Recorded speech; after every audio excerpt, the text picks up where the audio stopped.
the changes will come in because the government voted them through. Labour opposed them, which will mean that lots of people who would currently get free school meals, they will continue with transitional arrangements, but the next generation, new people coming onto universal credit for people in work but poorly paid in work, means that the children, if they don't reach the thresholds, then they won't be able to be eligible to free school meals. So the calculation the Children's Society made is that about 1 million children across the country will be taken out of free school meals over time, and in York that's over 4,000 children.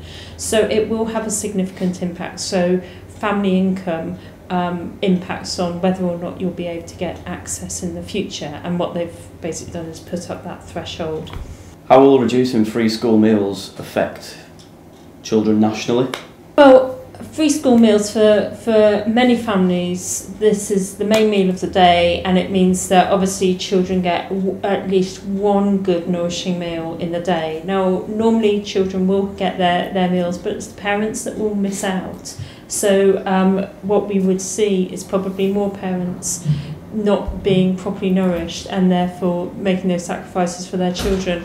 We believe in Labour that all primary school children should get a free school meal. That is built on the evidence that has been set out there, because obviously when children are properly nourished, they'll learn better, they'll have better health and well-being, and that has got to be a positive all round. Why do you feel that free school meals are being reduced instead of tackling other issues of child poverty?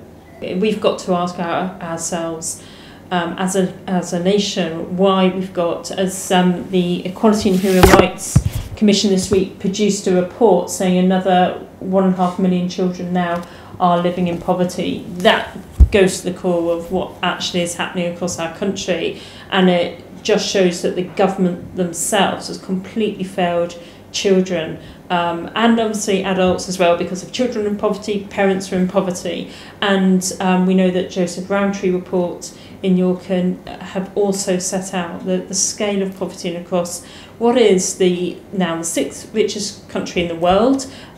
We know that there is incredible wealth that is held in our nation, and there isn't that distribution we're seeing, so inequality growing, and that has a real impact. So we have got to address those fundamental issues, and therefore when we're seeing things like the benefits that people get, the welfare support that they get being cut through universal credit, that just is another marker of the poor getting poorer, things being taken away from people while the rich are getting richer, and we have got to stop this gross inequality and to see a levelling up there, and that's something Labour are very focused on.